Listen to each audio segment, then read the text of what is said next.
Hi,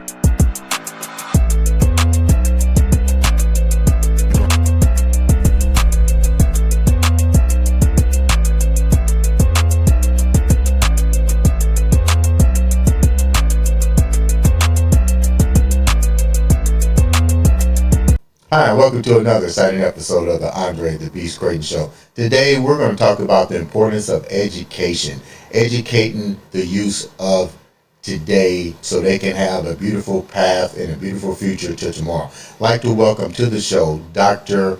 Morrow, all the way from Atlanta, Georgia. Welcome to the show.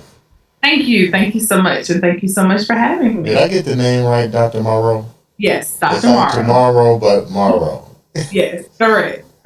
Let's get started. Tell the viewers a little bit about Dr. Morrow. I am a 17-year educator. This is the 1-year plan for me until I can figure out my life that turned into 17 years later. I teach high school marketing and entrepreneurship, and I'm also an adjunct professor where I teach MBA classes online. So you just got it going. You just got it going on. And we share a little bit more in common during our pre-interview. Yes. Both had full scholarships to Albany State. Yeah. How did that road happen for you to go to Albany State? Oh, that was the best decision I ever made. I was recruited for basketball and under Coach Robert Skinner.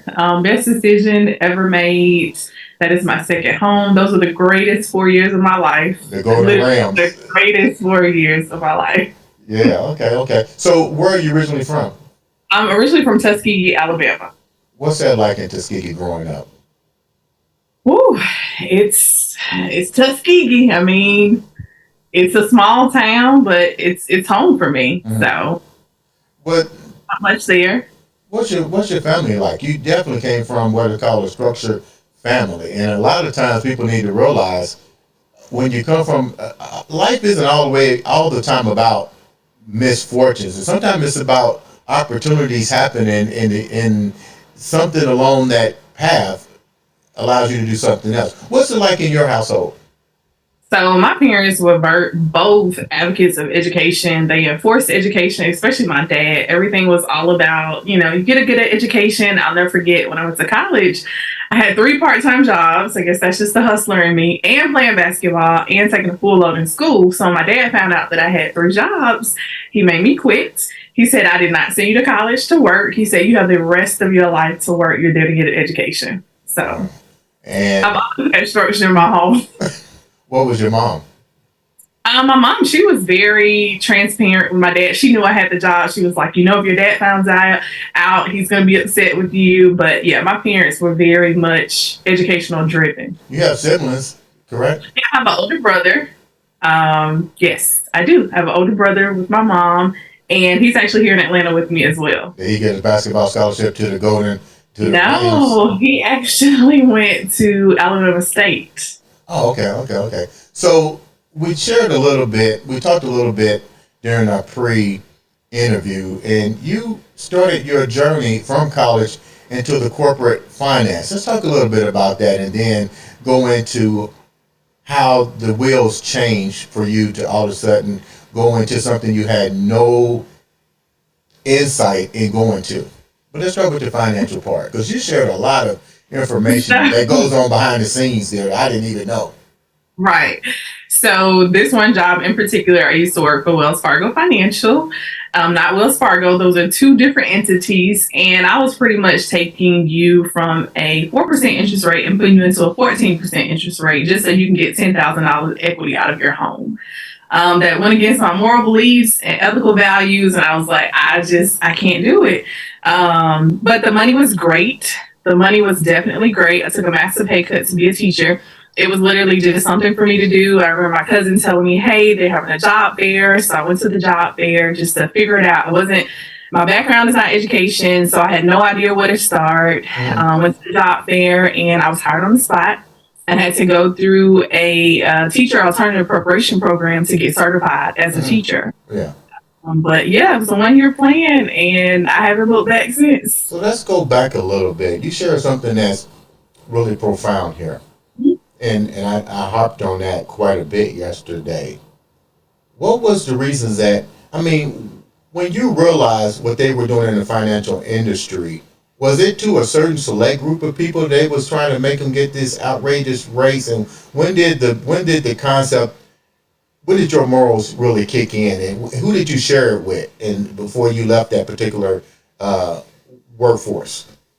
So I know we try to say a lot of times that certain demographics are targeted, but at the end of the day, it's a business. All money is green, no Mm-hmm. matter. It's not black, white, blue, purple, whatever. It's all green. So it didn't matter. I Mm-hmm. mean, I was basically refinancing people's cars. Like they were paying more in their car payment than they were in their mortgage. I had What? people that were living in an apartment, but you're driving a $1,300 car. So it just didn't make a lot of sense to me. Mm-hmm. And realizing that, I'm like, this can't be what I'm destined to do for the rest of my life. Did they understand what was happening to them, or they couldn't read the fine print? Well, it's one of those things where how does it saying, if you want people to know something, if you don't want people to know something, put it in a book. How many times, I mean, have you really read the fine print on anything? You're trusting me as the agent or the loan officer that I have your best interest at heart, when at the end of the day, this is my income. This is how I get paid. So it didn't matter. Mm-hmm. It made sense to you because you're getting $10,000 cash out. It's still your home. You didn't care about going from a 4% to a 10%. Mm-hmm. You just need the money. And you just never know people's situations, their circumstances. I mean, I said I'll never co-sign on anything for anybody. Because I mean, I've worked in that area, and it's just like, man, y'all are so far in debt.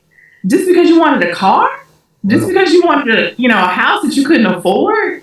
I mean, it was just really a huge eye-opener for me. really, what was the one part that was an eye opener that you said, I'm done? Who came in and asked for that loan, and you was like, okay, I'm done? Because it was a single mom, and at this time I didn't have any children, and it was just like, I knew she couldn't afford this. But Right. this is my job, so I had to close the deal, and it was just like, no, this is not what I believe in, and I know I'm not helping this mom. I'm putting her in a worse situation. I'm helping her right now, this moment, because all she sees is $10,000 that she, at this time, I think it might have been 12,000 that she's getting to walk away with. Mm-hmm. But in the grand scheme of things, 2 months from later, you're not going to be able to afford your mortgage. Wow. You're already struggling. That's why you're trying to get the 12 grand. Wow. So then you decided an opportunity opens up with something you clearly had no interest in. If somebody says, "Hey, go babysit my kids, Oh go teach no. school," the first thing in your mind is like, "Oh my God, I don't want to go there." What was it No. like when you finally did take that first day on the job when you went to work? And first of all, what type of school system did you go into? I'm in a public school system. It was fun. Like I was still fairly young. I mean, I might have been 4 or 5 years older than these kids at the time, but I couldn't let them see that or know that. But it was just fun. Like even now, 17 years later, there's never a dull moment in my day.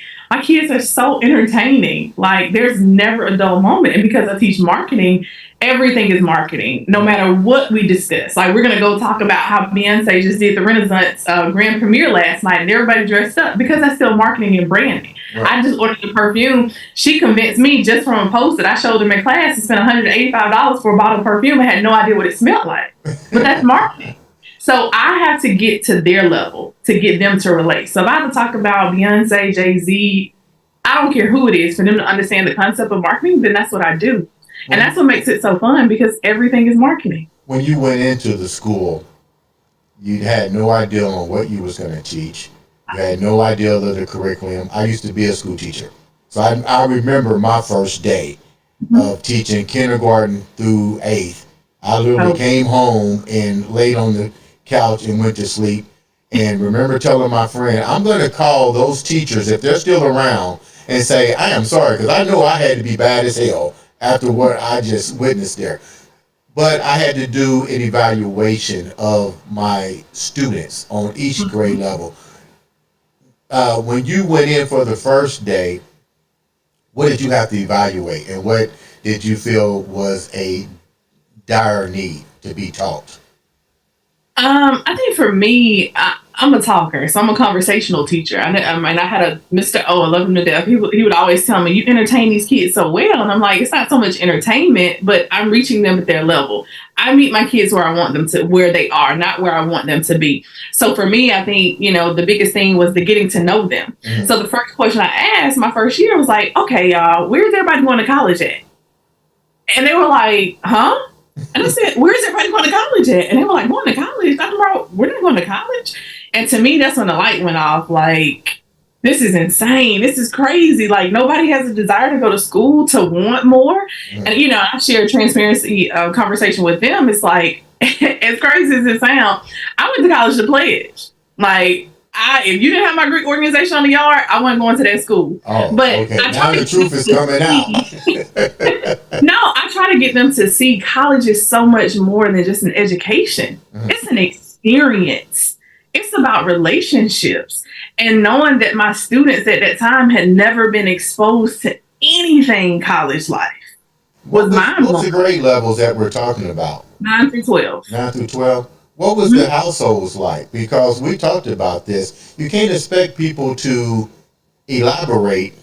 Right. And it starts in the home. Let's get real. You can't expect kids to elaborate on something that's not even talked about in their house, especially if the people in the house didn't get those opportunities. They can't even relate to the experiences and so forth. You got the experiences because it was talked about in your family, it was stressed in your family. So evidently your mom and father came from academic backgrounds. So how do you get this out of them and change their mindsets? So because I'm a very transparent teacher, I share my college experience with all of my students. I went on a full athletic scholarship to play basketball. I don't know what it's like to be a normal student because I wasn't.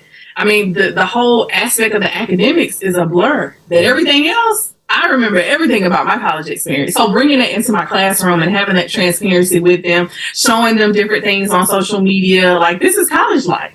It's so much more than you just going to class, but you also have to have that discipline. Because like I told them, my dad was very firm. He didn't play no games. But I thought I had discipline until I went to college. Mm-hmm. I did. Like Coach Skinner humbled me very quickly. Give me an example of being humbled very quickly. Just your parents aren't going to always be there.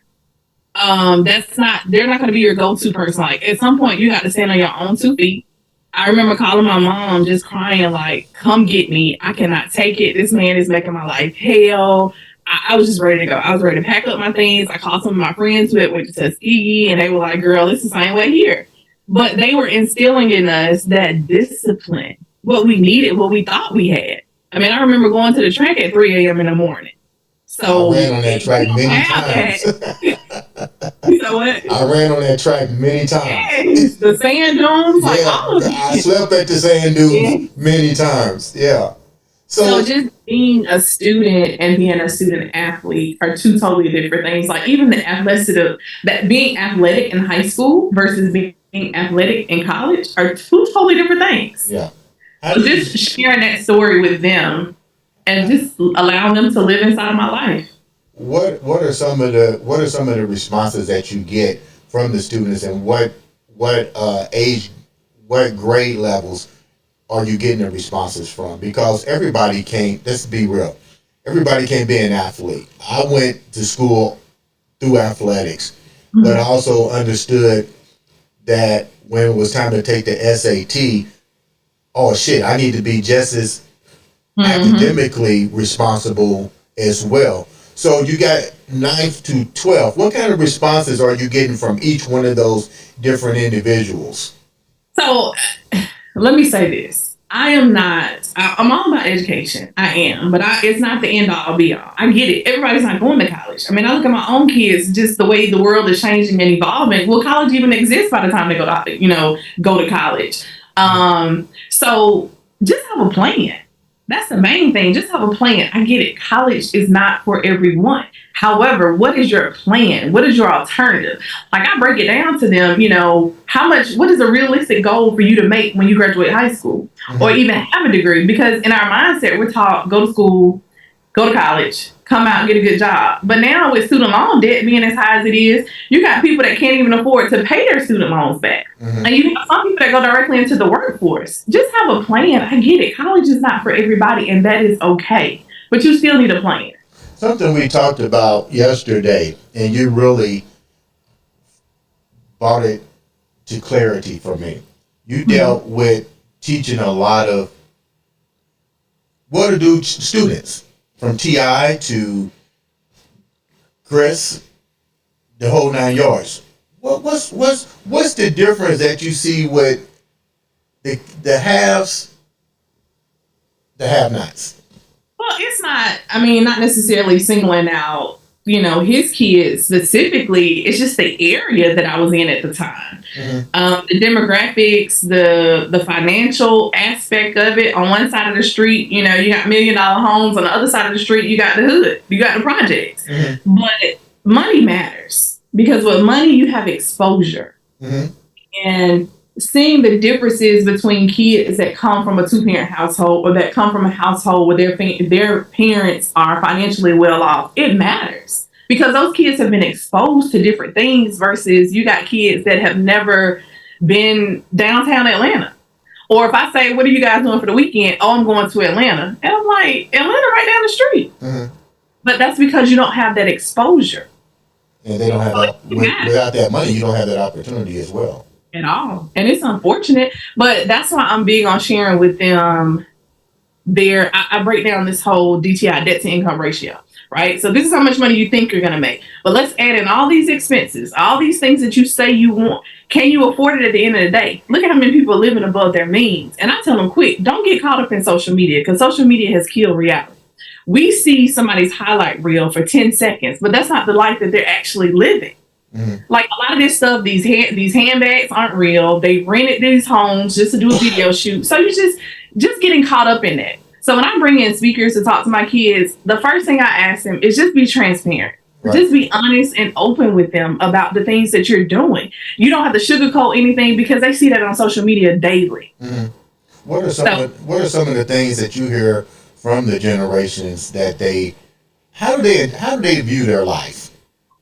Also, everybody wants to be the next rapper. Everybody wants to be the next NFL player, the next LeBron James. And that's not the reality of life. I'll never forget, Marquise Daniels told my class, he said, you have a better chance at getting struck by lightning than you do getting recruited for the NBA.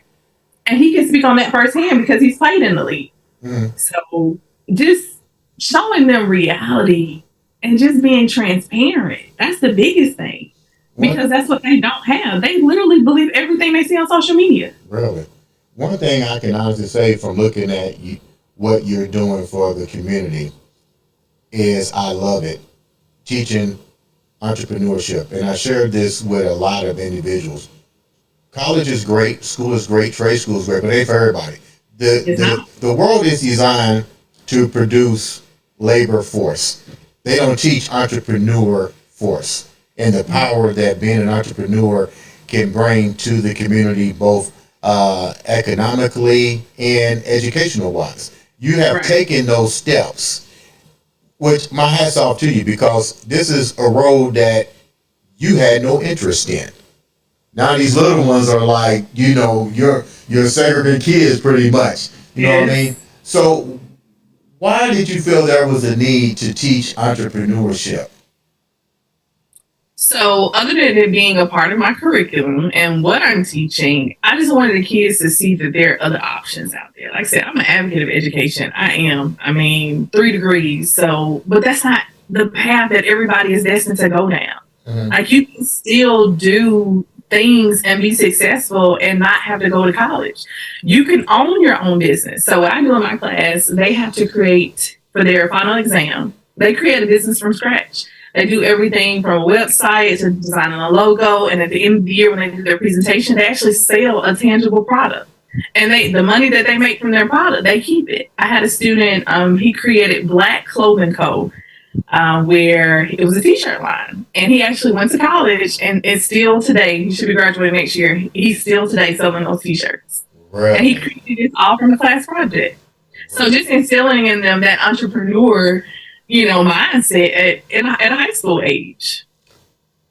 Tell me another. That's beautiful. Tell me another interesting student or two that was really not getting the picture on what you was trying to say, and now you look at him outside of this kid and go, "Wow, this was a student that you really had a difficult time getting that point across." So I had a student, her name was Kiera. Why is it as a school teacher we always can relate to that one or two students in our classroom? I admire Kiera, and she actually failed my class. She failed my class because they'll tell you, Dr. Morrow does not give grades. I don't round grades. You get what you make. She failed my class. She was just, I don't know if it's just our personalities were clashing. She just didn't understand the concept. I don't know what it was. Mm-hmm. So the next year, I saw that she was back on my roster again. I was just like, when kids fail my class, they don't typically come back. And she did, and she ended up completing the pathway her senior year. And as their final exam project, they did a documentary as a class to highlight all 3 years in my course. And it was called Smoke and Mirrors, The Illusion Behind the Door. Because everybody has a misconception of what takes place in Dr. Morrow's marketing class. Because certain people only see, everybody's always getting stuff free in Dr. Morrow's class, and it's always her 5th period. So in the documentary, she was one of the first students to speak, and it just brought me to tears. And she was just saying, when I first got in Dr. Morrow's class, it didn't click for me. And I knew that she was only pushing me to be great. And, over those in her case, it was 4 years, she used me as her mother. Like, I stayed on top of her. And I tell these kids, I see you. When I don't talk to you, that means that I've lost hope. I don't see you anymore. And I try not to have that mindset because I see all of my kids. Mm-hmm. I'm going to constantly push them. And I say, I see what you don't see. You have this potential. And what I admired about Kiera is that she failed my class and literally came right back. And she told all the students that. She was like, Dr. Morrow does not play, and she means business, but she always has your best interest at heart. So she was probably one of my better ending results, I guess you could say, because she brought me to tears when I saw that video. How many students, I know it's probably hard to keep the ratio, but is there a moment that you wanted a student to really finish the course, but for some reason, whether it be home issues or whatever, that just, you can't light the fire up under everybody, because everybody deals with, we don't know what goes on in people's homes, but was there one student that you wish you could have reached out to? This is my first year teaching. My cousin was a counselor. She said, you don't remember anything I tell you about teaching. Just remember this. You can't save them all. And I didn't understand that.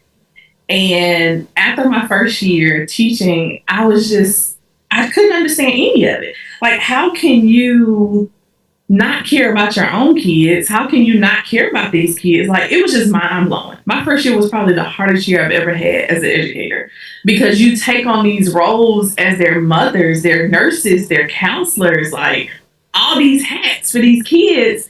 And you find yourself caring more than they care or more than their parents care. Mm-hmm. So that was my struggle. And I had one student in particular that nobody else wanted him in their class. And I didn't have any issues with him. He came to class, did everything he was supposed to do for me. But he ended up, I think he might have dropped out of school. And I ended up seeing him at Moe's one day. And he was like, "You're Dr. Morrow." And I was like, "Yeah, how's everything been going?" He's working, so he's doing well. Even, it's Moe's, but you're still working. Mm-hmm. So those are the hard stories that you don't hear about in education. What do you think needs to change? Hold on a minute, Dr. Morrow. Hold on 1 second. I think we just had a glitch right on the computer. Do not hang up. Okay.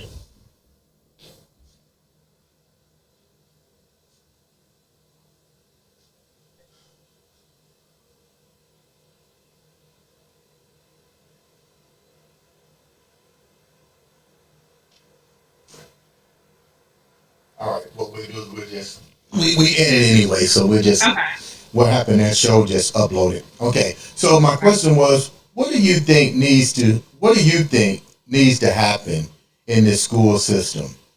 We know we need more money, but what would you like to see change? Accountability. On whose part? Parents, school system, government, state officials? There is no one person. Because when you think about the school system, think of a puzzle piece. all the pieces go together. But when one piece doesn't fit, you can't complete the puzzle. So it needs to be accountability on all aspects: parents, teachers, students, community, partners, government. Like I tell people, the No Child Left Behind Act, we voted on something that we had no idea what we were voting upon. Mm-hmm. That was the worst thing we could have ever done to education. Why is that? Because we're just passing the kids along. How are we helping these students? Right. Really, in the grand scheme of things, how are we helping? How are we really preparing them for life? Really, we took the graduation exam out of education. So there's no more, you got to take the graduation exam. And I'm not saying that's the end all be all, but I'm not a test taker. And let me tell you, before I got that degree from Albany State, you had to take that Regents test. Mm-hmm. There's no job that you'll ever have that you don't have to take some type of test, some type of competency test. Something has to be put in place. So yeah, accountability. That's the main thing that's lacking. Accountability. Accountability really starts in the home. It does. Absolutely. Absolutely. How are the parents? What is your take on the parents in general, especially with what you're imposing and what you have implemented into the school system? Are you getting a serious outreach from them? Or can you tell from the kids, even if their parents are really involved in their lives?